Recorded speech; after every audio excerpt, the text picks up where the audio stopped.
again, everybody. Welcome back to my channel. You know what? You already know I love air fryer. So this time I'm going to unbox another air fryer because the last air fryer na meron ako that I have is medyo na run out na siya. But this time I love air fryer na manual. I don't like digital air fryer, but also digital air fryer is good, but I prefer a manual air fryer. So this time I bought a bigger one and it's still a Japan product, Kyowa Rotary Air Fryer. So this time, ito na siya. I-unbox na natin siya. I'm going to unbox it and you know, I have episodes here. I already said what's the benefits of using an air fryer. Okay. Bukod sa easy to use and less oil, ang pagprito, fried food, is healthier. Okay? And it's easy. Walang talsik-talsik. So, i-focus na natin sa ano.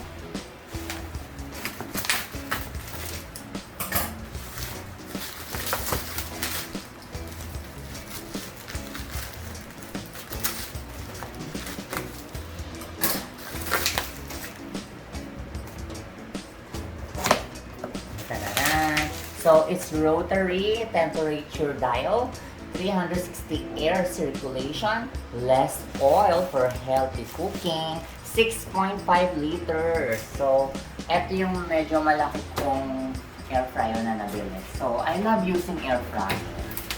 So very comfortable ako. So I totally recommend using an air fryer. So much better kung mas marami kayong niluluto or 2 to 3 person kayo at home, much better na big capacity yung air fryer niyo.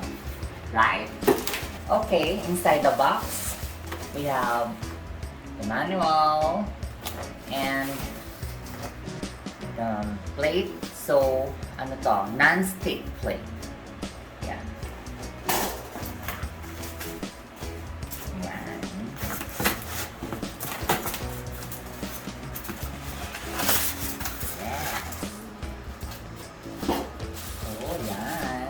Very, very brand new.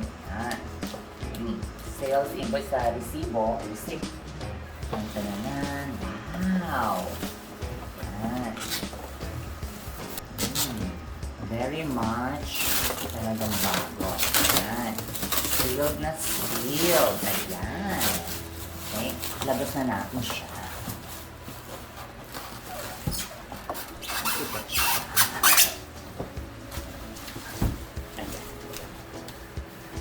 Yeah. Yes. Ay, ang laki. Really big. Ang laki ng air fryer ko. Oh my God, I'm very happy. Ang laki ng air fryer ko. Ayan. See? Tantananan. Ang laki, grabe. Okay, I'll open it. Ayan.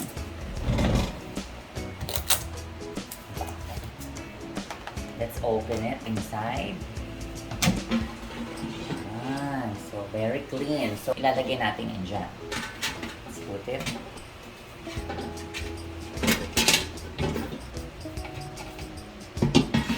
Yan. So now, ayan, na-open na natin. This is my jumbo, huge capacity air fryer. We're going to plug it na. Ayan. Let's try it. Yan. So let's try it na. Testing.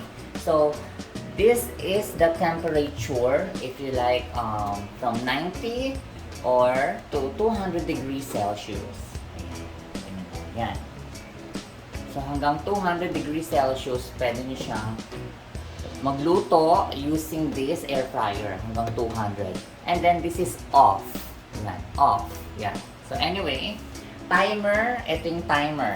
So this is the timer from 5 minutes to 30 minutes. So let's try, painitin lang natin, no? Let's preheat, just testing. 5 minutes, like 2 minutes. See, there's a light, blue light. And then, well, definitely it's working. So, 200 degrees Celsius. Yeah. See? Just testing. Let's open it. Oh my God, ang init. Ang init. So, ayoko nang hawakan. Ayan. It's very hot. Okay? So, definitely, it's working. And, it's working properly. Ayan. It's working. So, turn it off. Ayan. Okay na. It's working. Same as other air fryer na binibili ko. It's working. And I love the Kyowa brand. So, I totally recommend also great brands like Philips, Kyowa, Tefal, or other trusted brands when it comes to appliances. So anyway, for me, I love Kyowa.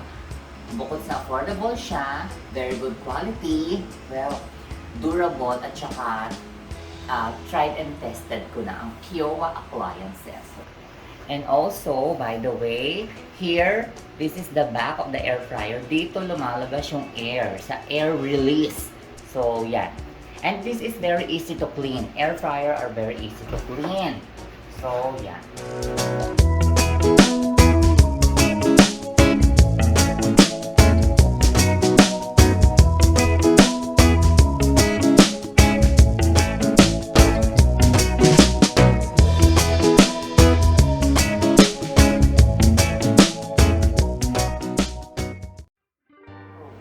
Also, don't forget to watch my other air fryer recipes here and unboxing of other air fryer here. Like for example, I also have another air fryer using Philips or Elo from Korea.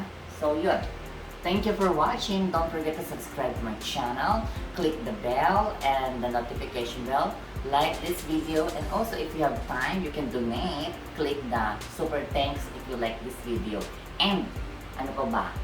If you like cooking shows, yung mga cooking shows ko, don't forget to check out my playlist. Nandun lahat ng adventures ko. Thank you for watching. Bye!